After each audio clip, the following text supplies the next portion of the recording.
Hello everyone, good morning. मैं Archana Mishra. Dear students, इस video में हम लोग क्लास 7 हिंदी की वसुंधरा बुक से पढ़ेंगे नीति के दोहे। इन दोहों का उद्देश्य है कुसंगत के प्रति सचेत करना, अभ्यास के करने की प्रेरणा देना, ज्ञान का महत्व बताना और अत्यधिक परिचय के प्रति सावधान करना। कवि का कहना है, जितनी आवश्यकता हो हमें उतना ही परिचय देना चाहिए। दोहा है, सोना सज्जन साधुजन।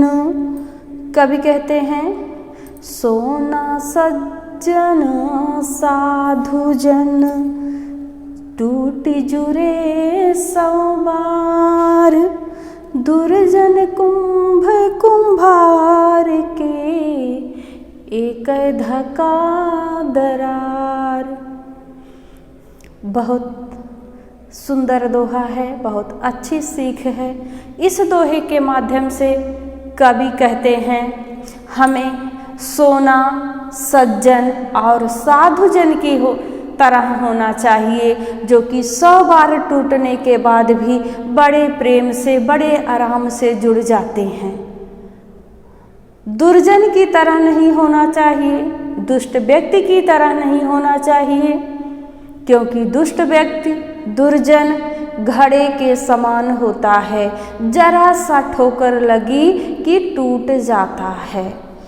अगला दोहा है, अति परिचय ते होत है, अरुचि अनादर भाय, मलय गिरी की भीलनी, चंदन देत जराय।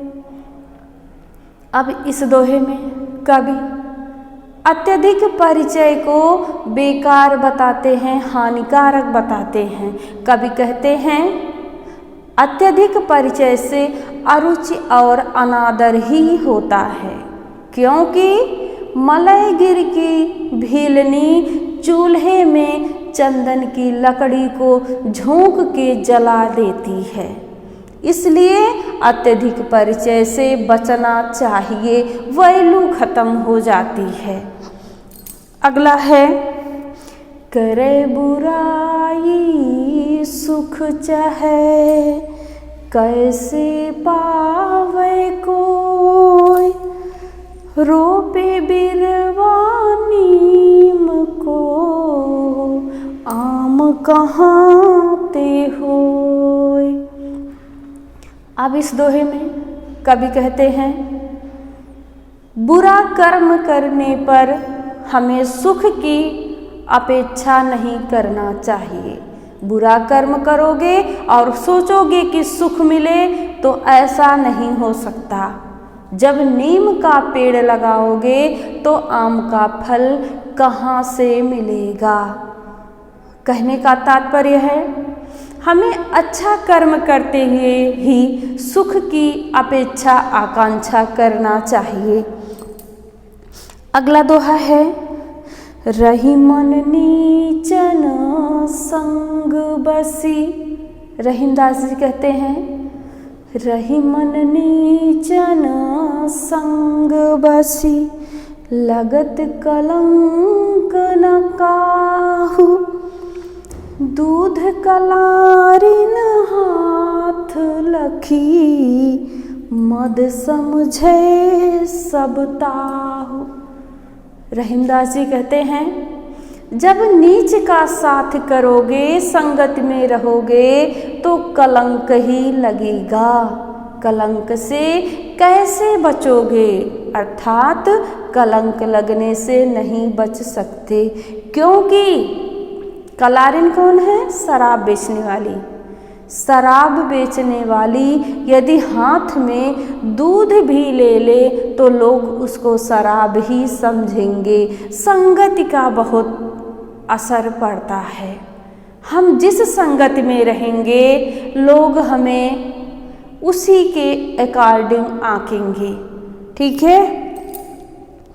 अगला दोहा है, जाति न पूछो साधु की। कवि कहते हैं जाति न पूछो साधु की, पूछ लीजिए ज्ञान, मोल करो तलवार की, पड़ा रहन दो म्यान। कवि कहते हैं हमें साधु की जाति नहीं पूछना चाहिए, उनसे ज्ञान पूछ लो, उनसे कुछ ज्ञान ग्रहण कर लो। यदि मोल करना है, मोल भाव करना है तो तलवार का मोल करो और उसे म्यान में ही पड़ा रहने दो। साधु से जितना हो सके ज्ञान पूछ लो, ज्ञान ग्रहण कर लो। अगला दोहा है कनक कनक ते सौगुनी, मादकता अधिकाय, या खाए बौराय जग, या पाए बौराय। बहुत सुंदर सा ये दोहा है। इस दोहे के माध्यम से कवि कहते हैं सोने में धतूरे से 100 गुनी ज़्यादा मादकता होती है, 100 गुनी ज़्यादा नशा होती है, क्योंकि धतूरा खाने से आदमी पागल होता है, वहीं सोना यदि मिल जाए तो भी इंसान पागल हो जाता है। अगला दोहा है करत करत अभ्यास ते, जड़मति होत सुजान, रस्सियावत जात ते, सिल पर पड़त निशान। इस दोहे में कवि अभ्यास के महत्व को बताते हुए कहते हैं कि बार बार अभ्यास करने पर मूर्ख बुद्धि भी ज्ञान ग्रहण कर लेती है, ज्ञान अर्जित कर लेती है। उसी तरह जिस तरह पानी खींचते समय जब कुएं से पानी खींचा जाता है तो मुलायम रस्सी पत्थर पर निशान डाल देती है, पत्थर को काट डालती है।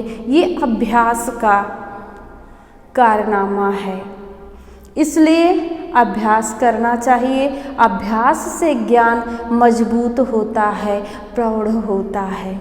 आशा है नीति के दोहे में दोहों के ज्ञानवर्धक अर्थ आप ग्रहण किए होंगे। अगले वीडियो में हम दूसरे पाठ के साथ उपस्थित होंगे। धन्यवाद।